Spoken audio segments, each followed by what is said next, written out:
Divorce usually marks the end, but for Grant Anderson, it was just the prologue to a humiliation he never saw coming. He walked into the most exclusive wedding of the decade with his young trophy fiancée on his arm, smugly believing he was doing his ex-wife a favor by showing up. He expected a quaint ceremony in a rented hall. He expected to see her struggling. Instead, he walked into a world of old money and private jets, only to realize the billionaire groom wasn't the one running the show his ex-wife was. And she wasn't just surviving, she was ruling. The invitation arrived on a Tuesday, tucked between a utility bill and a subscription renewal for a golf magazine. Grant Anderson rarely read, but kept for appearances. It wasn't a standard envelope. It was heavy, cream-colored cardstock, textured like linen with calligraphy so precise it looked engraved by a laser, though the slight indentation suggested a hand press. Mr. Grant Anderson and guest. Grant flipped it over, frowning. He stood in the kitchen of his modern, glass-walled condo in downtown Seattle. The condo was nice, clinical, expensive, and lacking warmth, much like his life since the divorce 3 years ago. "Who's that from Babe?" Tiffany called out from the living room. She was 24, a Pilates instructor, with ambition that outpaced her intellect, though Grant didn't mind. She was the prize he had acquired after shedding the dead weight of his previous marriage. "You won't believe it," Grant muttered, sliding his finger under the wax seal, a dark navy crest he didn't recognize. He pulled out the card. "Together with their families, Madeline Brooks and Lucas Kensington, request the honor of your presence." Grant let out a short, incredulous laugh. "It's Maddie, my ex-wife." Tiffany appeared in the doorway, holding a green smoothie. Her eyebrows shot up. "Madeline, the one who used to coupon for groceries?" "She's getting married, apparently," Grant said, scanning the details. "To some guy named Lucas Kensington. Probably an accountant or a project manager. Good for her." He tossed the invitation onto the marble island. He felt a strange mixture of annoyance and superiority. When he had left Madeline 3 years ago, she was a mess. She had supported him through business school, clipping coupons and working double shifts at a diner, only for him to outgrow her the moment his logistics startup, Anderson Freight, began to turn a profit. He remembered the look on her face when he asked for the divorce. Not anger, just a silent, crushing defeat. She had looked old, then worn down by the grind of supporting his dreams. "Are we going?" Tiffany asked, picking up the card. She ran a manicured nail over the gold lettering. "Wait, Grant. Look at the venue." Grant glanced back down. The Kensington estate, Martha's Vineyard. Private ferry provided from Woods Hole. "Martha's Vineyard," Grant scoffed. "Probably renting a cottage or a public hall during the off-season to save cash. She always was cheap." "I don't know," Tiffany murmured, her eyes narrowing. "Kensington, that sounds familiar. Like really familiar." "It's a common name, Tiff. Don't overthink it." Grant snatched the invite back. "We're going. Absolutely, we're going." "Why?" Tiffany pouted. "Do we really want to watch your sad ex get remarried to some mid-level nobody?" Grant smirked, adjusting the cuffs of his shirt. "I want her to see us. I want her to see that I'm happy that I've upgraded and that I hold no grudges. It's the ultimate power move. If I don't go, it looks like I'm bitter. If I go and I bring you, it shows I've won." He looked at his reflection in the dark window of the oven. He saw a man in his late 30s, successful, fit, and thriving. He imagined Madeline probably wearing a dress off the rack, marrying a man who drove a sedan, and worried about his 401k. He wanted to witness the mediocrity of her life. It would validate every selfish choice he had made. "Book the flights, Tiff," Grant said, his voice dripping with arrogance. "Let's go wish the happy couple well." He didn't know it then, but that invitation wasn't a peace offering. It was a receipt. The weeks leading up to the wedding were filled with Grant's usual boasting. He told his partners at the firm that he was heading east for a charity thing involving his ex painting himself as the benevolent, supportive former husband. He bought a new tuxedo, bespoke, costing $4,000. He wanted to make sure that when he stood next to Madeline's groom, the contrast would be embarrassing for them. Tiffany, for her part, was more focused on her outfit. She bought a dress that was slightly too flashy, a crimson silk number cut low in the front. "Is it too much?" she had asked. "It's perfect," Grant had assured her. "Shine, babe. Make sure no one can take their eyes off you." They flew first class to Boston, rented a luxury SUV, and drove down to Woods Hole. Grant spent the drive criticizing the New England traffic and boasting about his quarterly returns. He was high on his own supply, completely oblivious to the storm he was driving into. When they arrived at the ferry terminal specified on the invitation, Grant was confused. It wasn't the public ferry line. It was a private dock gated and guarded by two men in dark suits who looked more like Secret Service agents than wedding ushers. "Name?" the guard asked, not looking up from a tablet. "Grant Anderson," he said, leaning out the window of the rental. "And guest." The guard tapped the screen, paused, and then looked Grant in the eye. There was no smile, no customer service warmth, just a cold assessment. "Mr. Anderson, you're on the list. Park your vehicle in Lot B. The valet will take the keys. The boat is waiting." "Boat?" Tiffany asked, peering through the windshield. Behind the gate, bobbing in the water, was not a ferry. It was a sleek silver yacht, easily 100 feet long, with the name The Indomitable stenciled on the stern in matte black. Grant swallowed hard. "Must be a rental," he muttered, though his voice lacked its usual conviction. "People rent these things for weddings all the time. Splits the cost among the guests, usually." He parked the car, his hands gripping the steering wheel a little tighter than necessary. As they walked toward the yacht, the salt air whipping Tiffany's hair, Grant saw other guests arriving. That was the first crack in his reality. These weren't the people he expected, Madeline's old friends from the diner, or her distant cousins from Ohio. A woman stepped out of a black town car ahead of them. Grant recognized her immediately. It was Senator Collins from New York. Behind her walked a man who looked suspiciously like the CEO of Tech Dine, a company Grant had been trying to get a meeting with for 2 years. "Grant," Tiffany whispered, clutching his arm. Is that the guy who owns the NBA team?" Grant didn't answer. He couldn't. He felt a cold knot forming in his stomach. He was walking up the gangway of a private yacht, surrounded by people whose net worth made his logistics company look like a lemonade stand. And somewhere at the end of this boat ride was Madeline. His Madeline. The woman who used to mend his socks because they couldn't afford new ones. "It's just a rental," he whispered to himself again, a mantra against the encroaching dread. Just a rental. The journey across the Sound took 40 minutes, during which Grant Anderson drank 3 glasses of champagne served by staff, who moved with the silent efficiency of ghosts. He tried to mingle to strike up a conversation with a man leaning against the railing, but the man, a known venture capitalist named Arthur Doyle, merely glanced at Grant's lapel, saw no familiar pin or crest, and gave a polite, dismissive nod before turning away. Grant was invisible here. In Seattle, he was a big fish. Here, he was plankton. When the yacht docked, the estate came into view. It wasn't a house. It was a compound.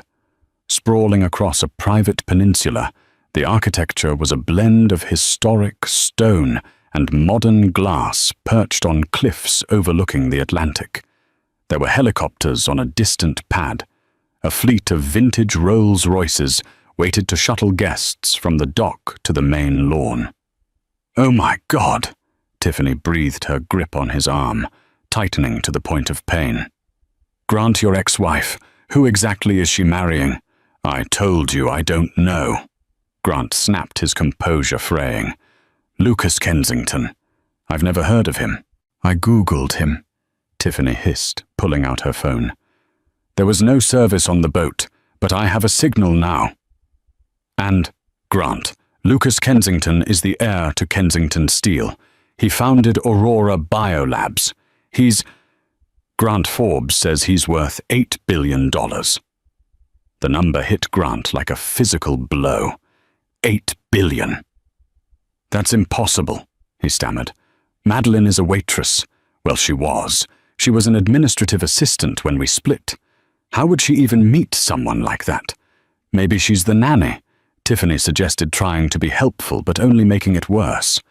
"Or maybe it's a Cinderella thing." Grant didn't answer. He felt a sudden, violent urge to turn around, get back on the boat, and flee. But the crowd was moving a river of silk and cashmere flowing toward the ceremony site, and he was swept along with it. The ceremony was set up on a cliffside lawn. The chairs were ghost acrylic, rendering them invisible against the ocean backdrop. The floral arrangements were towering sculptures of white orchids and hydrangeas that likely cost more than Grant's car. As they took their seats, surprisingly near the front in the fourth row, Grant looked around for someone, anyone who looked like the Madeline he knew. He expected to see her parents, ragged and uncomfortable in their Sunday best. Instead, he saw her mother, looking 10 years younger, wearing a tasteful Chanel suit, chatting comfortably with a famous British playwright. "This is insane," Grant muttered. "This has to be a joke." "The program," Tiffany whispered, handing him a thick, velvet-textured booklet. Grant opened it. The wedding of Lucas Kensington and Madeline Brooks, officiated by Governor Thomas Halloway. The governor. The actual governor of the state was officiating. Music began to swell, not a recording, but a live string quartet positioned in a gazebo nearby. The guests quieted, the heavy scent of the ocean mixed with expensive perfume. First came the groom. Lucas Kensington walked out. He was tall, perhaps 40, with salt and pepper hair, and the kind of rugged, effortless handsomeness that money can polish but not buy. He wore a tuxedo that fit him like a second skin. He didn't look nervous. He looked commanding. He stood at the altar, hands clasped, surveying the crowd with calm blue eyes. When his gaze passed over the fourth row, Grant felt a jolt. Lucas's eyes lingered on him for a fraction of a second too long, a microscopic tightening of the jaw. He knew. He knew exactly who Grant was. Then the music shifted. The heavy strings dropped away, replaced by a haunting, ethereal cello solo. The guests stood. Grant stood his legs feeling like lead. At the top of the aisle, the sun catching the diamonds woven into her veil, stood Madeline. Grant stopped breathing. The woman he remembered was soft, quiet, always slightly hunched, as if apologizing for her existence. She wore sensible shoes and minimal makeup. The woman walking down the aisle was a queen. She had lost weight, but in a way that looked strong, not frail. Her posture was impeccable, her chin held high. The dress was a masterpiece of lace and silk hugging curves he had forgotten she had flaring out at the feet in a dramatic train. But it wasn't the dress. It was her face. Gone was the timid girl who cried when the toast burned. In her place was a woman who radiated power. Her skin glowed, Her eyes fixed on Lucas were sharp and bright. She walked with a slow, deliberate cadence, owning every inch of the ground beneath her. As she passed Grant's row, he found himself leaning forward, desperate for her to look at him. "Look at me," his mind screamed. "See me. See that I'm here." She didn't. She didn't even blink. She glided past him, as if he were part of the furniture, her focus entirely on the billionaire waiting for her at the altar. Tiffany nudged him. "She's stunning, Grant. You never told me she looked like that."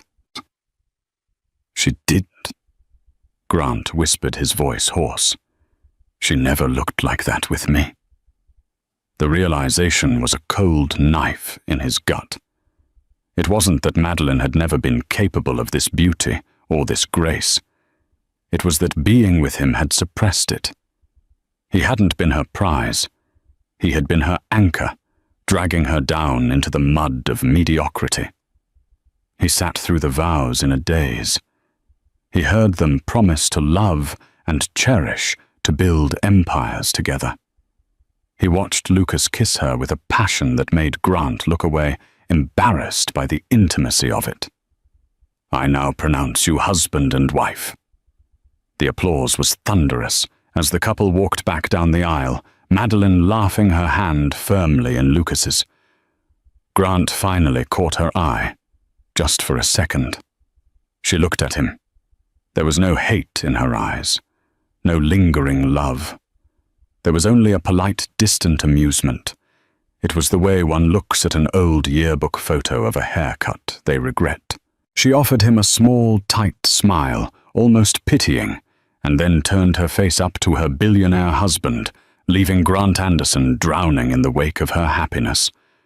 "We have to go to the reception," Tiffany said, as the crowd began to disperse toward the massive glass pavilion erected on the south lawn. "I need a drink." "I need a scotch," Grant corrected. "A double." He didn't know that the real humiliation hadn't even started yet. The reception was where the business was done, and Grant was about to learn that in this world, he wasn't just out of his league, he was on the menu. The reception was held in a massive glass structure that had been erected on the cliff edge, designed to look like a floating diamond. As the sun began to set, casting a violet hue over the ocean, the interior of the pavilion glowed with the light of 1,000 candles and crystal chandeliers that hung from the ceiling like frozen waterfalls. Grant Anderson walked in, Tiffany clinging to his bicep. Tuku. He felt like an imposter in a tuxedo, a sensation he hadn't felt since his early 20s. He was used to being the biggest man in the room, the loudest voice, the one who signed the checks. Here he was, statistically insignificant. Waiters circulated with trays of hors d'oeuvres that looked like art pieces. Grant grabbed a glass of amber liquid from a passing tray, a 30-year-old scotch, and downed half of it in one gulp. "Slow down, Tiger," Tiffany whispered, eyeing a group of women near the bar who were wearing jewelry worth more than Grant's entire condo complex. "You need to network. Isn't that what you said? Work the room." "I am working it," Grant snapped, straightening his tie. He scanned the crowd. He needed a win. He needed to prove that his presence here wasn't a charity case. He spotted a target, Preston Caldwell. Grant knew the face from the Wall Street Journal. Caldwell was the CEO of Neptune Logistics, a direct competitor to Grant's company, but on a global scale. If Grant could strike up a conversation, maybe hint at a partnership. He strode over. Confidence feigned but practiced. "Mr. Caldwell Grant Anderson, Anderson Freight." Preston turned, holding a martini. He was a bear of a man with a jovial face that hid a shark's mind. He looked at Grant, his eyes flickering with recognition, not of the business but of the gossip. "Anderson," Preston said, a slow smile spreading across his face.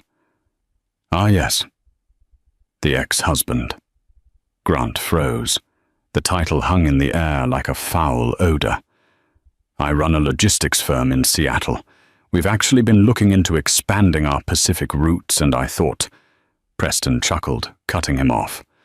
Brave man, Anderson, showing up here.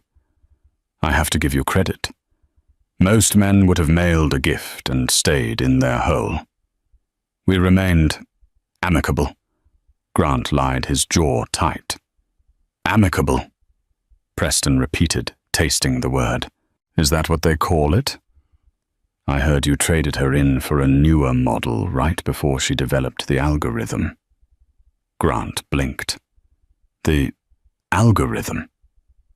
Preston's eyebrows raised. You don't know Madeline isn't just the bride, son. She's the architect behind Kensington Steel's distribution overhaul. She cut their logistics costs by 40% in 2 years. Lucas Kensington didn't just marry a pretty face. He married the smartest operator in the room. Preston patted Grant on the shoulder, a heavy, patronizing pat. Enjoy the crab cakes, Anderson. I hear they're flown in from Alaska. Preston turned his back, dismissing Grant completely. Grant stood there, the blood draining from his face. Madeline. An algorithm logistics. When they were married, he wouldn't even let her look at his spreadsheets because he said she wouldn't understand the complexities of the supply chain. What did he mean? Tiffany asked, chewing on an olive. What algorithm? He's mistaken, Grant muttered, steering her away. He's drunk. They found their table. Grant prayed it was in the back, near the kitchen where he could hide. But as they approached the front of the room, his dread mounted. Table 5. It was right next to the head table, a prime spot. Wow, Tiffany said, impressed. Maybe she really does still like you. Look at this view. Grant sat down, suspicious. The other seats at the table were empty. He poured himself wine from the carafe, his hands shaking slightly. A moment later, the other guests for table 5 arrived. First, it was a man Grant recognized instantly. Thomas Reed, his old business partner. The man Grant had forced out of Anderson Freight 5 years ago in a hostile buyout that ruined Thomas's credit and reputation. Then came Sra Jenkins, Madeline's younger sister. The one Grant had banned from their house because she was too loud and low class. Sarah was now wearing a silk gown and looked at Grant with a predatory grin. And finally, an older couple. The landlords of the first apartment Grant and Madeline had shared. The ones Grant had sued over a security deposit he knew he wasn't entitled to just because he could. It wasn't a table of honor. It was a table of ghosts. Well, well, Sarah said, sliding into the seat opposite him. She didn't look like the messy college kid he remembered. She looked sharp. The trash took itself out, but apparently it walked back in. Hello, Sarah, Grant said stiffly. You look expensive. Crypto, she said with a shrug, and a generous brother-in-law who actually listens to investment advice, unlike some people. Thomas Reed sat next to Grant, offering a cold, silent nod. The air at the table was toxic. Grant realized with horror that Madeline hadn't placed him here out of kindness. She had placed him here to surround him with the people he had stepped on to get to the middle. Just then the room fell silent. The bridal party was entering. Madeline and Lucas entered to a roar of applause. They moved to the head table just 10 feet away from Grant. Madeline laughed at something. Lucas whispered, her hand resting on his chest. Before they sat, Lucas Kensington turned. He looked directly at table 5. He walked over Madeline, staying back, watching with that same faint, unreadable smile. Lucas stopped in front of Grant.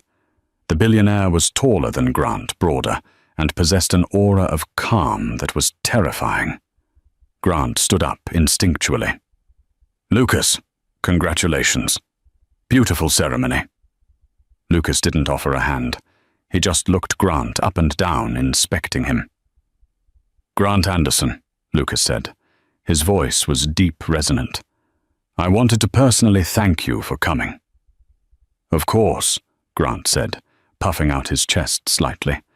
Maddie and I share a lot of history. I wanted to show my support. Lucas smiled, but it didn't reach his eyes. No, Grant, I don't think you understand. I wanted to thank you for being an idiot. The conversation at the nearby tables died down. Tiffany gasped softly. Excuse me, Grant stammered. If you hadn't been so blind, Lucas said, his voice level and conversational. If you hadn't treated her like an accessory instead of a partner, she never would have left Seattle. She never would have come to Boston, and I never would have met the love of my life. Your arrogance was the greatest gift I've ever received. Lucas leaned in closer, his voice dropping to a whisper that only Grant and Tiffany could hear. Enjoy the dinner, Grant. I paid for it. Consider it a finder's fee. Lucas turned and walked back to his bride, kissing her hand before sitting down. Grant sank back into his chair. His face burned. He felt stripped naked in front of the entire room. Ouch, Sarah said from across the table, clinking her glass against Thomas Reed's. That's gotta hurt. Grant looked at Tiffany, expecting her to be outraged on his behalf. Instead, she was staring at Lucas Kensington with wide, fascinated eyes. He's so intense, she whispered. Grant gripped his fork until his knuckles turned white. He wasn't going to let this stand. He was Grant Anderson. He built a company from nothing. He wasn't a finder's fee. He was a player. He drank the rest of his wine. He needed a plan. He needed to corner Madeline. He needed to remind her who made her. Dinner was a blur of courses Grant couldn't taste. Truffle risotto, Wagyu beef, foam-topped scallops, it all tasted like ash.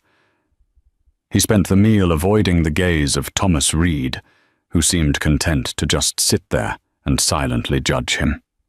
Tiffany, however, had struck up a conversation with the young man to her right, a French architect who was designing Lucas's new winery in Napa.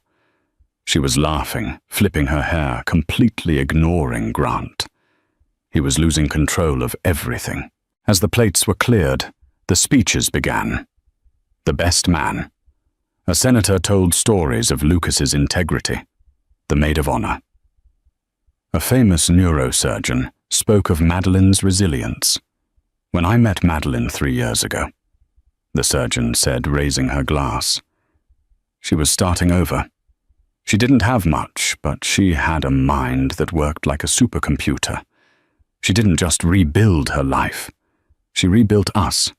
She taught us that dignity isn't what you have in the bank, but how you treat people when the bank is empty. Grant scoffed audibly. Please, he muttered. She was a waitress. She was a logistics manager at a diner chain. Sarah corrected him sharply from across the table. She managed the supply chain for 50 locations while you were busy playing golf and pretending to be a CEO. You just never asked her about her day.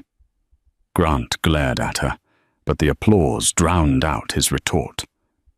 Then Madeline stood up. The room went dead silent. She held a microphone, looking like a statue of victory. Thank you all for coming, she said, her voice clear and strong. Tonight is about love, yes, but it's also about vision. For a long time, I lived in a fog. I let someone else tell me who I was. I let someone else define my value. She didn't look at Grant, but everyone at Table 5 knew who she was talking about. I thought I was small, Madeline continued, but then I met Lucas, and he didn't hand me the world. He handed me a blueprint and asked me to help him build it. He saw the partner in me, not the prop. She raised her glass to Lucas. To finding your equal. To finding your equal, the crowd roared. Grant felt like he was suffocating. He needed air. He stood up abruptly, nearly knocking over his chair. Bathroom, he mumbled to Tiffany, who didn't even look up. He walked out of the pavilion into the cool night air. He loosened his tie, gasping. He paced the stone patio, anger boiling in his veins. How dare they? How dare they rewrite history? He had paid the bills. He had bought the house. He was the one with the MBA. He heard footsteps behind him, the click of heels on stone. He turned. It was Madeline. She was alone, standing near the railing that overlooked the dark ocean. She must have slipped out the side exit. "Running away again, Grant?" she asked softly. Grant straightened up. This was it. The confrontation. "I'm not running," he said, stepping toward her. "I'm just tired of the show. Finding your equal." "Really, Maddie? You think because you married a checkbook you're suddenly a titan of industry?" Madeline didn't flinch. She watched him with that same maddening calm. "You still don't get on it. You think money is the only currency." "It's the only one that counts," Grant sneered. "I came here to be nice, to show you I was happy. But this circus, it's pathetic. You're playing dress-up." Madeline took a step closer. For the first time, he saw the steel in her eyes. "Grant, do you know why your Q3 projections for Anderson Freight are down 20%? Grant stopped cold. That figure wasn't public. He had only seen the internal report 2 days ago. How do you know that? Because Madeline said, I'm the one who cancelled the North Tech contract." Grant's mouth fell open. North Tech was his biggest client. They accounted for 1/3 of his revenue. They had pulled out last week without explanation, sending his company into a tailspin. "You," he whispered, "you don't work for North Tech." "No," Madeline said. "But Kensington Steel acquired North Tech 6 months ago. I sit on the board. When I reviewed the supply chain contracts, I saw Anderson Freight. I saw the inefficiencies, the padded margins, the delays. It was sloppy work, Grant. So I cut it." Grant felt the world tilting. She hadn't just moved on. She held his life in her hands. "You did it out of spite," he accused, his voice trembling. "You're trying to ruin me." "No," Madeline said, shaking her head. "If I wanted to ruin you, I would have audited your tax returns from 2019. I know about the offshore accounts, Grant." Grant went pale. "I cancelled the contract because it was bad business," she said simply. "That's the difference between us. You make decisions based on ego. I make them based on facts. You were dead weight to the company, just like you were dead weight to me." She checked her watch, a diamond-encrusted piece that probably cost more than Grant's house. "I have a cake to cut," she said. "I invited you here, Grant, not to rub it in, but because I wanted to look you in the eye and make sure I wasn't afraid of you anymore. And I'm not. You're just a small man in a rented tuxedo." She turned to leave. "Wait," Grant cried out, desperation leaking into his voice. Madeline, please, if you cut that contract, I go under. I have loans, the condo. Tiffany." Madeline stopped. She looked back at him over her shoulder. "Then I guess you better start clipping coupons," she said. She walked back into the light of the pavilion, leaving Grant alone in the dark. He stood there for a long time, the sound of laughter and music drifting out to him. He realized then that Tiffany wasn't coming out to find him. She was in there in the warmth with the winners. He pulled his phone out. He had 3 missed calls from his CFO. Grant Anderson looked at the screen, then at the ocean. The drop was steep. But the fall he was about to take in the real world was going to be much, much harder. He didn't know it yet, but the night wasn't over. And Tiffany, his prize, was about to deliver the final blow. Grant walked back into the crystal pavilion, his legs feeling like they were moving through wet cement. The air inside was stifling heavy with the scent of lilies and expensive cologne. The band had switched to upbeat jazz, and the dance floor was filling up with couples spinning in a blur of satin and tuxedos. He needed to find Tiffany. He needed to get out of here. He needed to get back to Seattle and stop the bleeding before Anderson Freight flatlined. If he could just call the bank, maybe liquidate some assets. He scanned the room, his eyes darting frantically. He expected to find Tiffany at their table, perhaps sulking that he had left her alone for so long. Table 5 was empty, save for Thomas Reed, who was casually eating a slice of wedding cake and watching Grant with the impassive stare of a judge at a sentencing hearing. Grant turned away, pushing through the crowd. "Tiffany," he muttered, bumping into a waiter.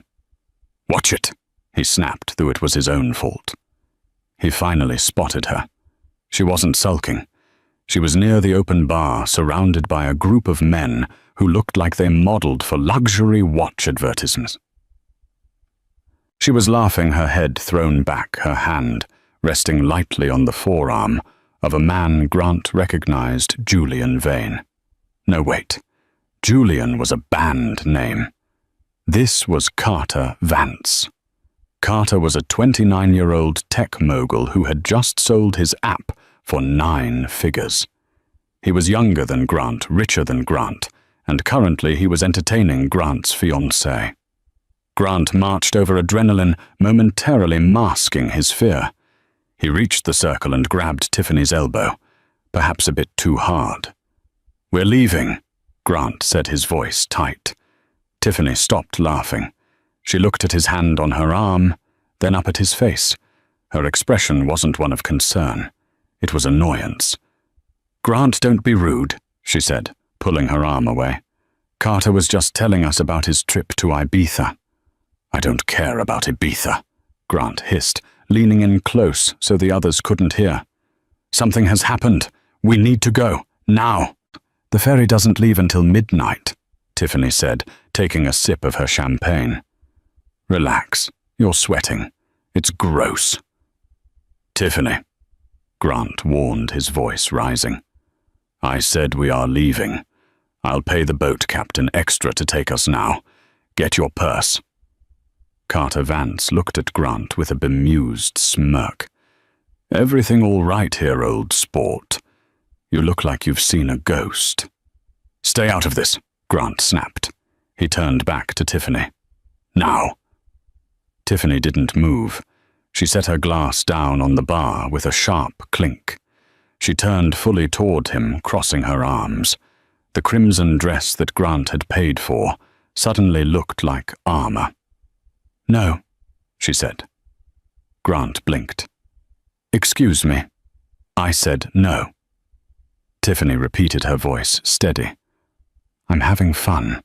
For the first time tonight, actually.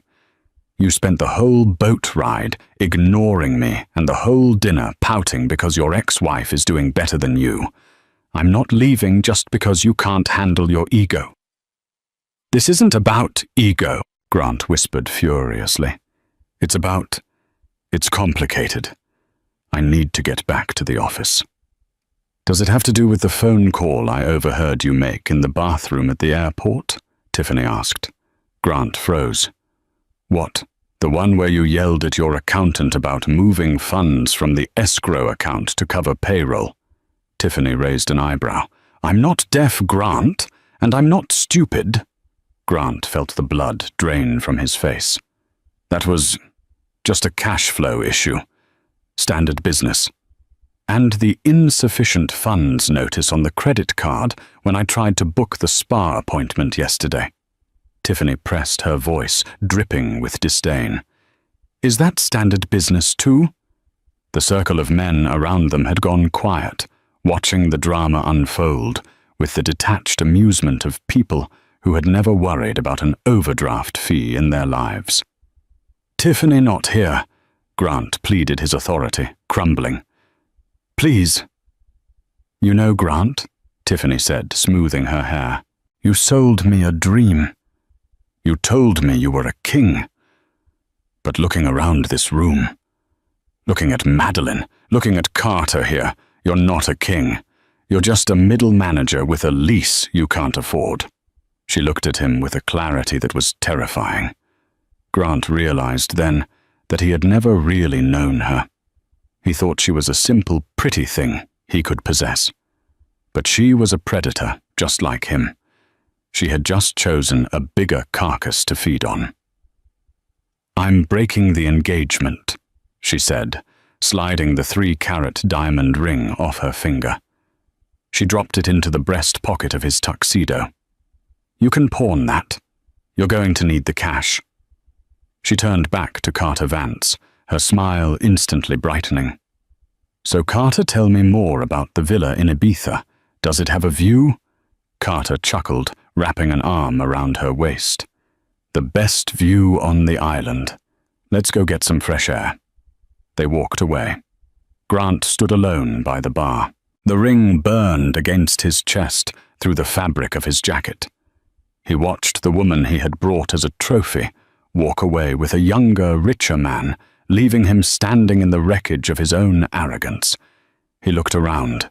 People were staring, whispering. They had seen. Grant Anderson turned and dry heaved. He needed a drink. He needed to black out. Grant found himself back at table 5. It was the only place he could sit. The rest of the room felt like a minefield. He had consumed 3 more scotches in rapid succession. The room was spinning slightly. The joyous music felt like a personal insult. "She didn't waste much time, did she?" Grant looked up. Thomas Reed was still there, nursing a cognac. The man hadn't moved all night. "Shut up, Reed," Grant slurred. "You don't know anything." "I know enough," Thomas said calmly. "I know Tiffany left with Carter Vance. Carter's a client of mine. Good kid, ruthless." Thomas swirled his drink. "And I know about North Tech." Grant slammed his hand on the table, rattling the silverware. "Did Madeline tell you? Did she brag to everyone?" "Madeline didn't say a word to me," Thomas said. "She didn't have to. I'm the one who picked up the contract, Grant." Grant stared at him, his vision blurring. "You, my new firm," Thomas nodded. "After you pushed me out of Anderson Freight, I didn't retire. I started over. Smaller, leaner, better tech. When Madeline audited the North Tech supply chain, she put out a blind RFP request for proposal. She didn't know it was me. She just picked the best bid." Thomas leaned forward, his eyes hard. "She picked me because I offered transparency and efficiency. You were offering bloat and excuses.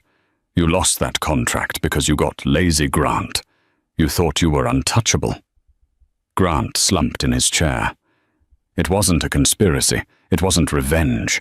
It was just the free market punishing him for his incompetence. That hurt worse than any vendetta. "Why are you sitting here?" Grant asked, his voice cracking. "Why aren't you out there celebrating my demise?" "Because I wanted to see if you'd learned anything," Thomas said. "I wanted to see if after everything you had a moment of humility." Thomas looked at Grant, disheveled, drunk, abandoned by his fiancée, and on the brink of bankruptcy. "I see the answer is no," Thomas concluded. He stood up, buttoning his jacket. "You're not mourning the loss of your wife, or your business, or even your girlfriend. You're mourning your image. You're a hollow man, Grant." Thomas walked away, disappearing into the crowd. Grant was truly alone now. He checked his watch. 10:30 p.m. The ferry didn't leave until 1 a.m. He was trapped on this island for another 2.5 hours. He couldn't stay in the pavilion. He stumbled out the side door into the cool night air. He wandered away from the party, down a stone path lined with lanterns. He found himself in a manicured garden, far from the noise of the reception. He sat on a stone bench, putting his head in his hands. "Mr. Anderson." Grant looked up. A security guard stood there, massive with an earpiece. "You're wandering into a restricted area, sir. The residence is that way." I'm leaving," Grant mumbled, standing up unsteadily. "Call me a water taxi, a helicopter. I don't care. No independent departures allowed until the event concludes, sir. Island security protocols." The guard said, his voice void of sympathy. "You'll have to return to the designated guest zones." "I can't go back in there," Grant said, panic rising. "You don't understand. I can't look at them." "Not my problem, sir. Please return to the pavilion."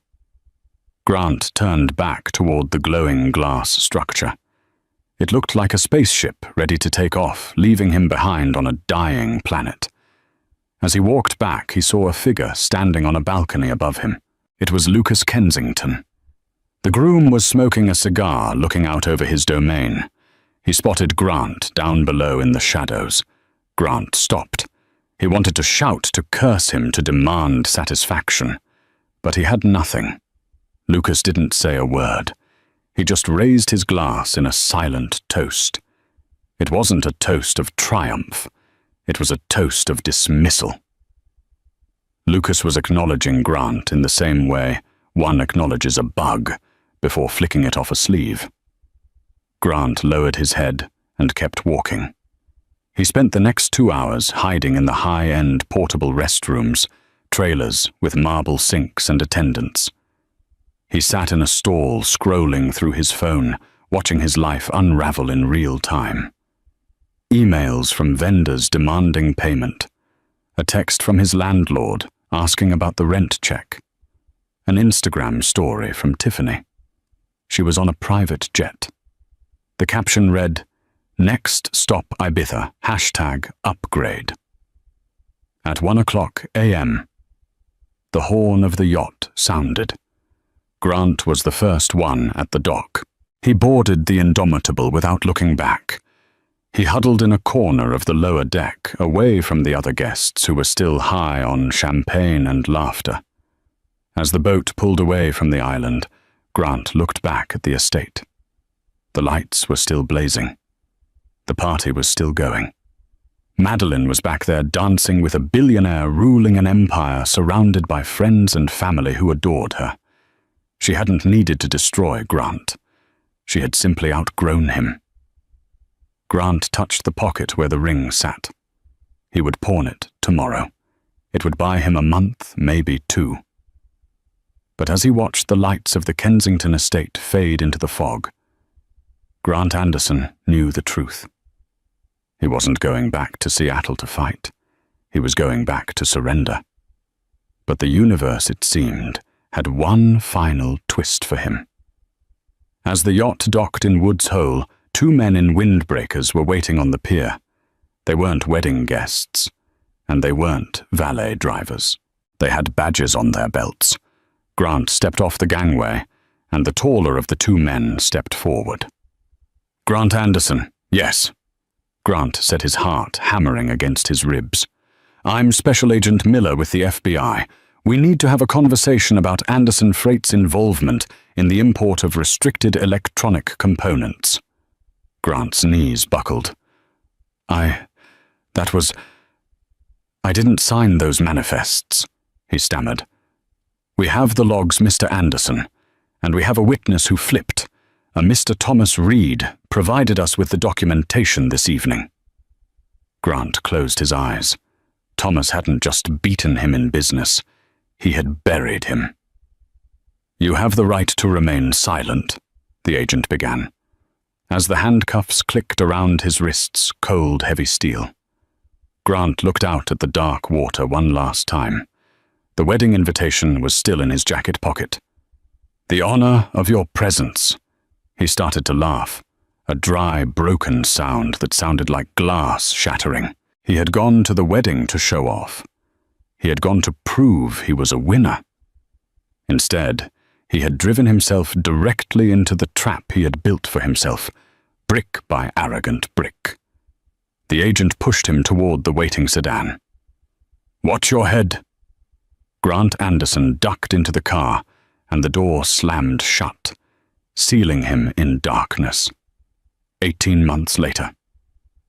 The common room of the Danbury Federal Correctional Institution was loud, smelling of stale coffee and floor wax. Grant Anderson sat in a plastic chair, staring at the wall-mounted television. He looked different. The expensive haircut was gone, replaced by a standard-issue buzz cut that showed the grey spreading at his temples. He had lost 20 pounds, and with it, the softness of the good life. His face was hard aligned with the stress of a man who had lost control of his own narrative. He wasn't a king here. He wasn't even a middle manager. He was inmate 74,922, serving 36 months for wire fraud and falsifying import manifests. Thomas Reed had been thorough.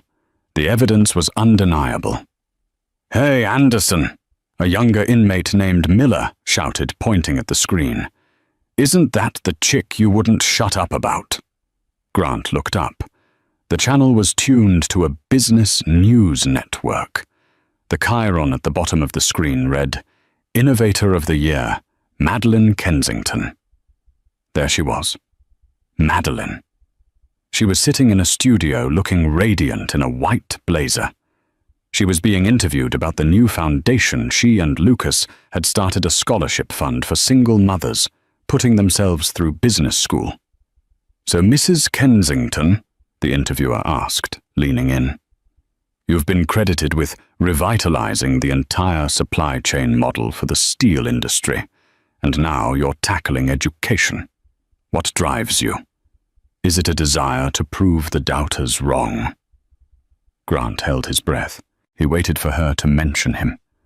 He waited for the vindication of knowing that even in his ruin, he still occupied space in her head. He wanted her to say that her success was born from the pain he caused her. Madeline smiled at the camera.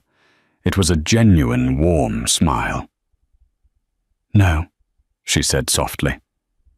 "I don't think about doubters. I'm driven by the future. The past is just a lesson, and I've already graduated." She didn't mention his name. She didn't allude to a bad marriage. She didn't reference a toxic ex. She had completely erased him. The camera cut to a shot of Lucas Kensington waiting in the wings of the studio, holding their 6-month-old daughter. Madeline looked over at them, her face lighting up with a love so pure it made Grant's chest ache. "She doesn't even hate you, man." Miller laughed, slapping Grant on the back. "That's the worst part, ain't it? You're not the villain in her story. You're just a footnote." Grant stared at the screen as the segment ended and the commercials began. He thought about the wedding invitation. He had thought it was a challenge. He had thought she wanted to show off. But now, sitting in a prison jumpsuit, he realized the truth. She had invited him because she genuinely didn't care if he was there or not. She was so secure in her happiness, so elevated in her life, that his presence was irrelevant. He was just a ghost she had made peace with. He had destroyed his business, lost his freedom, and humiliated himself on a national scale, all to win a competition that only existed in his head. Grant stood up and walked to the window. Beyond the chain-link fences and the razor wire, the world was moving on. Cars were driving on the highway. People were going to work. Tiffany was probably in Ibiza or Dubai, latching onto her next host. And Madeline was building an empire. Grant Anderson pressed his forehead against the cold glass. He finally understood the cost of the invitation. It wasn't the price of the plane ticket or the tuxedo. The price was realizing that while he had been playing a game of status, Madeline had been playing the game of life, and she had won before he even stepped off the boat. And that is the tragic yet satisfying downfall of Grant Anderson. He thought he could walk into his ex-wife's wedding and steal the show, but instead he walked straight into a reality check that cost him everything. It's a powerful reminder that the best revenge isn't anger or spite. It's simply moving on and living better. Grant wanted to be the main character so badly that he became the architect of his own destruction, while Madeline proved that true power doesn't need to shout. What do you think? Did Grant deserve his fate, or was the universe a little too harsh on him? And would you have invited an ex like Grant to your wedding? Let me know your thoughts in the comments below. If you enjoyed this story of instant karma and high-stakes drama, please smash that like button. Share this video with a friend who loves a good twist, and don't forget to subscribe and hit the bell icon so you never miss a story. Thanks for watching Acerus World.